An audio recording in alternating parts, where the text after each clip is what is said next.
So hello everyone, स्वागत है आप सभी का। ठीक है, तो हम लोग आज करने वाले हैं हिंदी में VVI question. Most VVI question करेंगे, अच्छे तरीके से देखना है। ठीक है, और जितना क्वेश्चन बताऊंगा उतना करते जाना है बस। बाकी आपको पता है ना, मैं आपका सब्जेक्ट साइड से कराता जा रहा हूँ चैप्टर वाइज। ठीक है, फिर इंपॉर्टेंट क्वेश्चन सब्जेक्टिव और फिर पढ़ा भी रहा हूँ बेहतर तरीके से। तो एक एक चीज़ को ध्यान से पढ़ के इस चैनल को फॉलो कर लेना। 450 नंबर तुम्हें मैं दिलाने की पूरी गारंटी लेता हूँ। ठीक है, याद रख लेना। सबसे पहला सवाल करने वाले हैं मेरे भाई, ध्यान से देखने की ज़रूरत है, प्यार से देखेंगे। रामधारी सिंह दिनकर की रचना कौन सी है? रामधारी सिंह दिनकर की जो रचना है वो अर्धनारीश्वर है। अर्धनारीश्वर के लेखक पूछेगा तो कौन है? रामधारी सिंह दिनकर, या कभी कभी केवल दिनकर देता है। ठीक है, यहाँ पर बिंदु दिया है दोनों तरफ से, मतलब केवल इनका शॉर्ट में नाम दिनकर देगा, तो अर्धनारीश्वर के दिनकर कहेगा। लेखक है या नहीं है, तो याद रख लेना। कहोगे ठीक है, याद हो गया सर। दूसरा नंबर का सवाल है कि दिनकर जी का जन्म बिहार के किस जिले में हुआ था? तो दिनकर जी का जन्म जो था वो बिहार के बेगूसराय जिला में हुआ था। कहाँ हुआ था? है ना, याद रख लेना, बिहार के बेगूसराय जिला में हुआ था। अगला सवाल, ठीक है। रामधारी सिंह दिनकर के पिता का क्या नाम था? तो इनके पिताजी का नाम था रवि सिंह। क्या नाम था? पिताजी का नाम था रवि सिंह। बी नंबर का ऑप्शन सही है। ठीक, अगला सवाल है जो कि 4 नंबर का सवाल है कि दिनकर जी की पहली काव्य पुस्तक कौन सी है? तो दिनकर जी की पहली काव्य पुस्तक है प्रणभंग। क्या है? प्रणभंग। डी नंबर का ऑप्शन सही है। और अगला सवाल है कि दिनकर जी की पहली कविता किस पत्रिका में प्रकाशित हुई थी? तो दिनकर जी की जो पहली कविता थी, ठीक है, वो छात्र सहोदर में प्रकाशित हुई थी। याद रख लेना, छात्र सहोदर में प्रकाशित हुई थी। ठीक है, पहली कविता बहुत आराम से कराऊंगा, एक एक सवाल याद होगा, बस आप करते चले जाओ। ठीक ना। दिनकर जी की पहली कविता कब प्रकाशित हुई थी? वैसे तो छात्र सहोदर में प्रकाशित हुई थी, अभी हम डेट पूछ रहे हैं कब हुई थी, तो 1925 में हुई थी। याद रख लेना, कब? 1925 में, छात्र सहोदर में। कहोगे ठीक है, समझ में आ रहा है, याद हो रहा है। तो डिस्क्रिप्शन में लिंक होगा व्हाट्सएप ग्रुप का, ज्वाइन होना, ताकि वीडियोस कब आपको मिलती है और पीडीएफ वगैरह सब, है ना, सब चीज़ में मैं बताते रहूँगा। ठीक है, और ऐप होगा डिस्क्रिप्शन बॉक्स में, डाउनलोड कर लेना अच्छे से। ठीक है, निम्न में रामधारी सिंह दिनकर की रचना कौन है? तो रामधारी सिंह दिनकर की जो रचना है वो उर्वशी है। क्या है? उर्वशी है, याद रख लीजिएगा। अगला सवाल, बुद्ध और महावीर ने नारियों को कौन सा अधिकार दिया था? तो बुद्ध और महावीर ने भिक्षुणी होने का अधिकार या वरदान दे दिया था। ठीक है, तो याद रख लेना, बी नंबर का ऑप्शन सही हो जाएगा। अगला सवाल है कि पुरुष जब नारी के गुण लेता है तो किसका कथन है? मतलब ये बात कौन कहा है कि पुरुष जब नारी के गुण लेता है ना, तो देवता बन जाता है? ये लाइन कहने वाले जो व्यक्ति हैं वो प्रेमचंद जी हैं। सी नंबर का ऑप्शन सही है। ठीक है, अगला सवाल है कि अर्धनारीश्वर का संबंध किस विधा से है? तो अर्धनारीश्वर का संबंध जो है वो निबंध से है। ए नंबर का ऑप्शन सही है। किससे है? निबंध से है। ए नंबर का ऑप्शन सही है। अगला सवाल करेंगे कि अर्धनारीश्वर पाठ में कौन स्वयं वृक्ष बन गया और नारी को कली मान लिया? तो भैया वो है पुरुष। पुरुष ने खुद को वृक्ष के समान बताया और नारी को कली के समान, जिसे कोमल बताया नारी को और अपने आप को कठोर बताया, ऐसे समझो।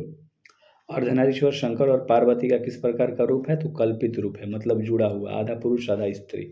कहोगे हाँ जी सर, शंकर जी का फोटो देखा होगा ना पार्वती जी के साथ, आधा अंग वाला। कहोगे हाँ हाँ देखा है। नारी तो हम हूँ करी, यह पंक्ति किस पाठ में आया है? तो नारी तो हम हूँ करी, ये जो आया है अर्धनारीश्वर में आया है। ए नंबर का ऑप्शन सही है।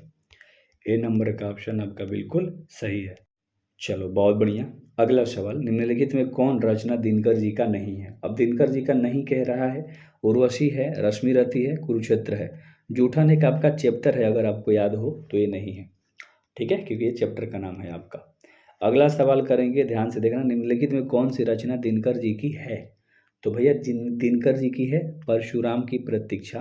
बी नंबर का ऑप्शन सही है ना, परशुराम की प्रतीक्षा। अब एक यहाँ पर मैं चीज़ बताना चाहता हूँ, किसी को भी केवल ऑब्जेक्टिव चाहिए, मतलब ऑब्जेक्टिव सब्जेक्टिव चाहिए, तो 199 मिल जाएगा ऑल सब्जेक्ट का।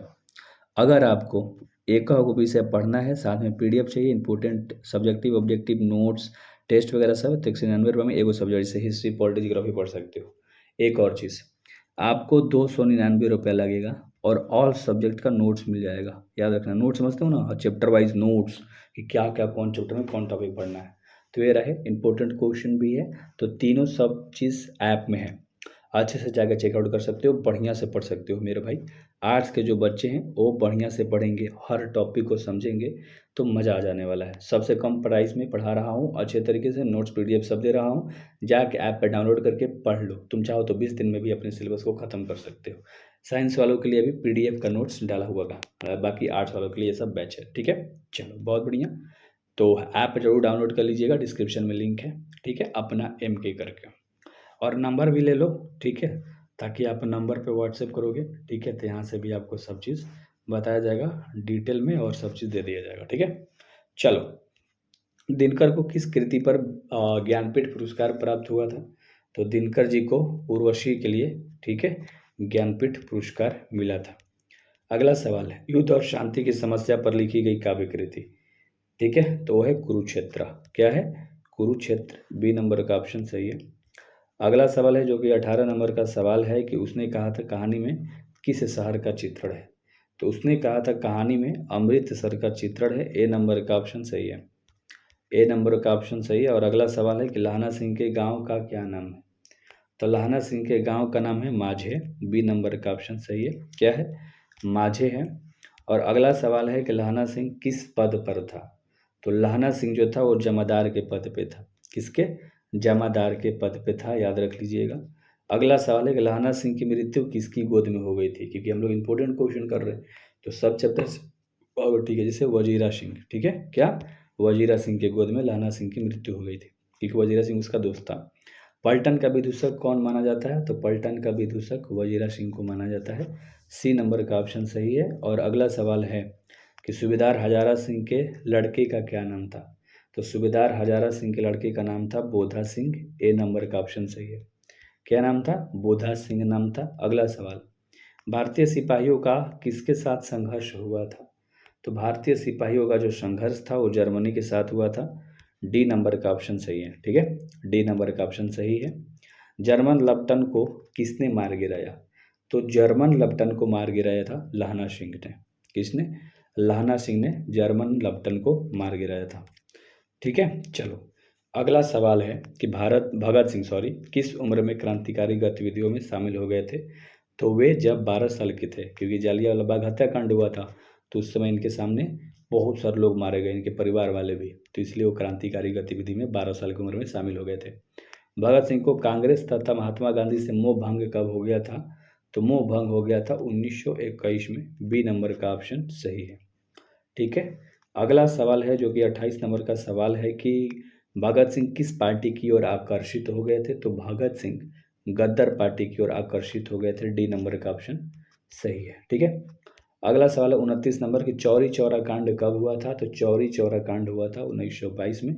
सी नंबर का ऑप्शन सही है, ठीक है। अगला सवाल, भगत सिंह की शहादत कब हुई? तो भगत सिंह का शहादत हुआ था 23 मार्च 1931 को। ए नंबर का ऑप्शन आपका बिल्कुल सही है। अगला सवाल है कि भगत सिंह किस पत्रिका से जुड़े थे? तो जो भगत सिंह थे वो प्रताप से जुड़े थे। ए नंबर का ऑप्शन बिल्कुल सही है, ठीक है, ए नंबर का ऑप्शन बिल्कुल सही है। और अगला सवाल है कि भगत सिंह के पिता का नाम क्या था? तो भगत सिंह के पिता का जो नाम था वो सरदार किशन सिंह था। बी नंबर का ऑप्शन सही है, सरदार किशन सिंह था। अगला सवाल, एक लेख और एक पत्र क्या है? तो एक लेख और एक पत्र या एक पत्र ही है, लेकिन चैप्टर पूछ रहा है कि चैप्टर क्या है? तो एक ऐतिहासिक पत्र है। पत्र तो है लेकिन ऐतिहासिक पत्र है ये जो चैप्टर है। कहोगे ठीक है, कोई नहीं, याद हो रहा है ना। तो डिस्क्रिप्शन में लिंक है, वैसे आप ऐप जरूर डाउनलोड करना और कोर्स ट्राई जरूर करना। मैं तो कहूँगा एक लेकर भी, फिर जाके आप सब लेके पढ़ लेना, ठीक है, क्योंकि कोई प्राइस ज़्यादा नहीं है मेरे भाई। और डिटेल में पढ़ोगे मज़ा आ जाने वाला है। आर्ट्स वालों, ठीक है, जाके ट्राई जरूर करना। और साइंस वालों जाके PDF जरूर लेना। 1926 में भगत सिंह ने किस संगठन का गठन किया था? तो भैया गठन किया था नौजवान, ठीक है, नौजवान भारत सभा का। अगला सवाल है, ओस सादा नीरा किसको निमित्त बनाकर लिखा गया है? तो ओस सादा नीरा जो है वो गंडक नदी को निमित्त बनाकर लिखा गया है, गंडक नदी को। अगला, थारन शब्द किस शब्द से विकसित है? तो जो थारन शब्द है वो थार से विकसित है। बी नंबर का ऑप्शन सही है ना। किससे विकसित है? थार से विकसित है।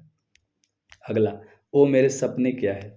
तो जो ओ मेरे सपने है वह एक नाटक है। डी नंबर का ऑप्शन सही है, वह एक नाटक है। अगला सवाल है कि गौतम बुद्ध का आविर्भाव कब हुआ था? तो गौतम बुद्ध का आविर्भाव जो था वो 2500 वर्ष पहले हुआ था। बी नंबर का ऑप्शन सही है, 2500 वर्ष पहले हुआ था। राजा हरीश देव को किसका मुकाबला करना पड़ा था? तो राजा हरि सिंह को, सॉरी हरीश है ना, हरि सिंह के नाम बोला गया, तो गयासुद्दीन तुगलक के साथ, हरि सिंह गयासुद्दीन तुगलक के साथ, ठीक है। ओ सादानीरा के लेखक कौन है? ओ सादानीरा जो चैप्टर है आपका, उसके लेखक है जगदीश चंद्र माथुर, जगदीश चंद्र माथुर, ठीक। और कोणार्क के नाटककार कौन है? यानी कि कोणार्क को, ठीक है, किसने लिखा है? तो जगदीश चंद्र माथुर ने कोणार्क को भी लिखा है, ठीक है, याद रख लेना। और ओ सादानीरा को भी लिखा है, कहोगे ठीक है।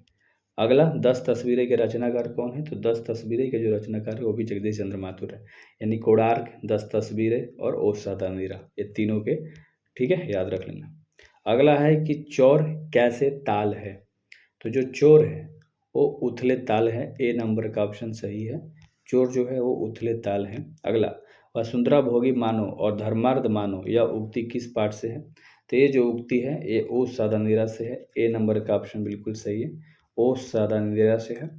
और अगला सवाल है कि सिपाही की माँ के अनुसार लड़ाई कहाँ हो रही है? सिपाही की माँ के अनुसार बर्मा में लड़ाई हो रही है। सिपाही की माँ कौन है? बिशनदेई यानी बिशनी, बेटा का नाम क्या है? मानक, कहोगे हाँ सर। तो डिटेल में आपको सब चीज़ पढ़ाऊंगा, बस आप इस चैनल से जुड़ो और अपने आर्ट्स के जर्नी को इंटरेस्टिंग बनाओ। मोहन राकेश की एकांकी का शीर्षक है, तो जो मोहन राकेश है मेरे भाई, वह सिपाही की माँ के एकांकी का शीर्षक है, ठीक है। और अगला सवाल है कि सिपाही की माँ कौन है? तो सिपाही की जो माँ है, क्या बिशनदेई है यहाँ पर, है ना? कहोगे हाँ सर, आपने ऊपर भी बताया था बिशनदेई है, बिशनी नाम है तो बिशनदेई है। सिपाही की माँ में कुंती कौन है? तो पड़ोसन है, क्या याद है तुम्हें? कहोगे हाँ सर, पड़ोसिन का नाम है, ठीक है, कुंती, क्या? कुंती। और अगला है रवेश क्या है? यानी रवेश क्या होता है? तो रवेश एक मोटे सूत से बनी चादर होती है, जैसे मोटका सूत डोरा वाला नहीं, चादर वाला होता है, उसको रवेश बोलते हैं।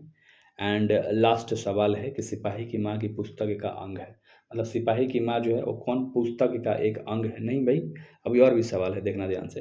तो अंडे के छिलके तथा अन्य एकांकी के, अभी और भी सवाल है, ठीक है। 51 नंबर सवाल है कि अंडे के छिलके के रचनाकार कौन है? तो अंडे के छिलके के रचनाकार है मोहन राकेश, कौन है? मोहन राकेश। तो अब ख़त्म हो गया, तो डिस्क्रिप्शन में ऐप है, जाकर डाउनलोड कीजिए। मैं, मेरे भाई देखो, 100% ट्रस्ट करके पढ़ सकते हो, मैं बाकी टीचर की तरफ बक बक नहीं करूँगा, सीधे आप कम समय में पढ़ो, या नोट्स लो या इंपॉर्टेंट क्वेश्चन लो, अंजाग के नंबर फोड़ो, ठीक है, बाकी आपका भाई संभाल लेगा।